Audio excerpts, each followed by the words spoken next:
여름 시작부터 찜통더위가 기승입니다. 경북 지역에 35도에 육박하는 고온 현상이 기록되면서 올해 첫 폭염특보가 내려졌는데요.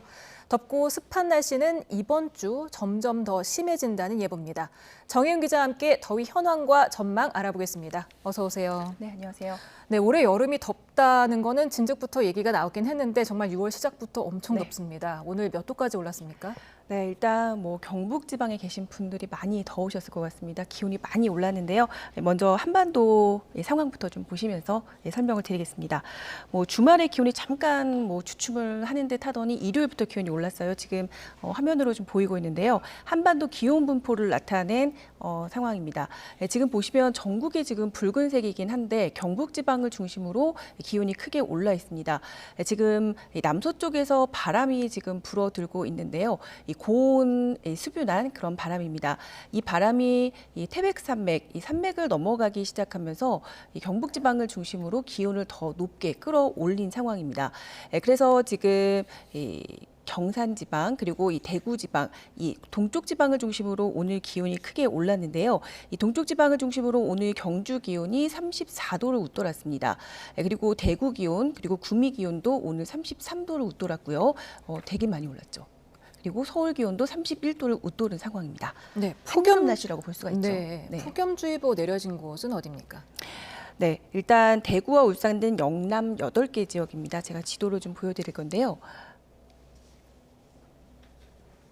네, 지금 보시면 이 폭염특보구역이 분홍색으로 표시된 지역입니다. 이 지역은 올여름 처음으로 지금 폭염주의보가 내려졌고요. 지난해보다는 일주일가량 빠른 수준이었습니다. 이 폭염주의보 같은 경우는 이틀 이상 체감 온도가 33도 이상 치솟을 것으로 예상될 때 내려지고요. 더위로 큰 피해가 발생할 것으로 예상될 때 내려지게 됩니다. 그리고 폭염경보 지역 같은 경우는 이틀 이상 체감 온도가 35도 이상 치솟을 것으로 예상될 때 그 지역에 발령되게 됩니다. 서울과 그 밖의 지역도 오늘 많이 덥긴 했지만 특보가 내려지진 않았고요. 당분간 30도를 웃돌면서 더위가 계속될 것으로 예상됩니다. 이 폭염특보 지역 같은 경우는 지금은 이 영남 지역에 내려져 있긴 하지만 앞으로 다른 지역으로 더 확대가 될 가능성이 있기 때문에 지속해서 주의가 더 필요할 것 같습니다. 네, 고온 수분하다고 말씀하시는 걸 보니까 좀 습한 건데 네, 그렇게 맞습니다. 되면은 더 체감 온도는 더 높아질 것 같습니다. 네. 앞으로 이번 주 내내 계속 이렇게 더 더워지는 건가요? 조금이라도 이렇게 주춤하는 경우는 없을까요?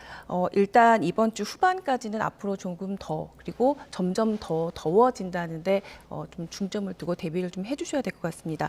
기상청이 예보한 주간 예보를 좀 보시면서 좀 설명을 좀 드리겠습니다. 네, 지금 금요일 좀 기온을 좀 보셔야 될 것 같습니다. 서울 낮 기온이 지금 33도로 예보가 됐는데요. 조금 제가 들어오기 전에 18시 예보에서 서울 기온이 조금 더 올랐습니다. 33도 정도면 폭염특보 기준이고요. 물론 이 체감온도 기준으로 좀 바뀌었기 때문에 특보가 내려질지는 조금 더 기다려 봐야 되겠지만 이 정도면은 주 후반에 서울 지역에도 폭염특보가 내려질 가능성이 있는 상황입니다. 그리고 지금 보시면 대구 기온도 좀 문제인데요. 계속 오릅니다. 수요일과 그리고 목요일 대구 낮 기온이 34도까지 오를 것으로 예상이 되는데 지금보다 기온이 점점 더 올라서 대구와 경북 지역도 폭염특보가 점점 더 강화되거나 폭염 수준이 지금보다 더 강화할 가능성이 있기 때문에 앞으로 지금보다 폭염이 조금 더 강화한다고 보시면 될 것 같습니다. 그리고 이 습도가 지금은 아주 우려할 정도는 아닙니다. 습도가 8월 정도 되면은 한여름 수준으로 치솟기 때문에 온열 질환 가능성이 지금보다 훨씬 더 높아지거든요.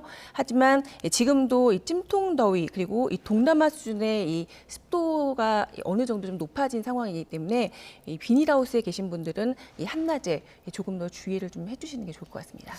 폭염특보가 빨라진 것 같은데요. 지난주에 AI가 또 좀 자극적인 전망을 했다면서요. 어떤 내용입니까?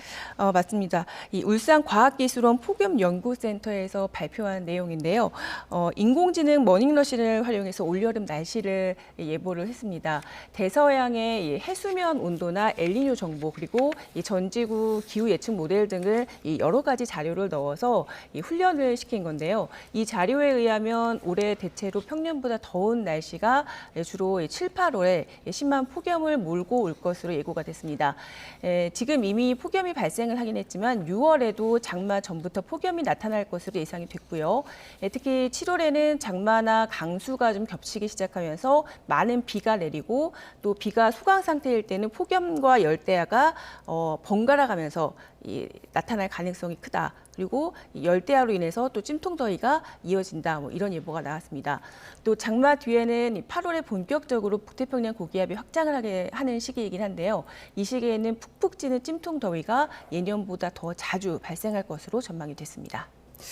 또 하나 네. 궁금한 게요. 지금 북한에서 계속해서 대남 오물풍선을 보내고 있습니다. 네. 어젯밤에 남서풍과 서풍이 불어서 경기 북부에서 동쪽으로 이동 중이다. 이렇게 군 네. 당국이 밝혔는데 네. 앞으로는 어떻겠습니까? 네, 일단 이 북쪽에서 남쪽으로 이 풍선이 날아오려고 한다면 이 상층과 중층과 하층에서 모두 북풍이 불어야지 가능합니다. 그리고 또 위에서 아래로 풍선이 떨어지려면 하강 기류가 형성이 돼야 되거든요. 그러면 우리나라가 고기압의 중심에 들어야 되는데 사실 이 모든 기상 조건이 갖춰지려면 사실 이런 조건이 갖춰지기가 좀 힘든 상황이죠. 네. 그런데 지금 현재 앞서 말씀드렸지만 우리나라에는 남서풍이 불어들고 있습니다. 그리고 낮 동안에 기온이 오르면서 상승 기류가 지금 발생을 하고 있거든요. 그리고 기온 전망에서 보셨지만 남쪽을 중심으로는 기온이 앞으로 33도 이상 계속 오르기 때문에 남서풍이 더 강화할 가능성이 크고 낮 동안에는 기온이 오르면서 상승 기류가 더 강화할 가능성이 큽니다. 그러니까 이 기온 상황만 본다면 앞으로 상승 기류가 더 강해지기 때문에 풍선이 위에서 아래로 떨어질 가능성은 사실상 좀 낮고요. 그리고 북한에서 풍선을 날려 보낸다고 하더라도 남쪽 지방을 중심으로는 풍선이 떨어질 가능성은 사실상 낮습니다. 하지만 상승 기류가 발생한다면 한쪽은 또 하강 기류가 어느 곳에서는 나타날 수 있거든요. 그렇기 때문에 10개의 풍선이 북쪽에서 날아온다면 그중에 한두 개 정도는 어느 지역으로든 떨어질 수 있습니다. 따라서 항상 100% 아니다라고 말할 수는 없고요. 지금으로서는 앞으로 이번 주 초반이나 중반까지는 가능성이 조금 낮다라고만 말씀드릴 수 있겠습니다. 네, 알겠습니다. 지금까지 날씨 전망 알아봤습니다. 정혜영 기상 전문 기자였습니다. 감사합니다.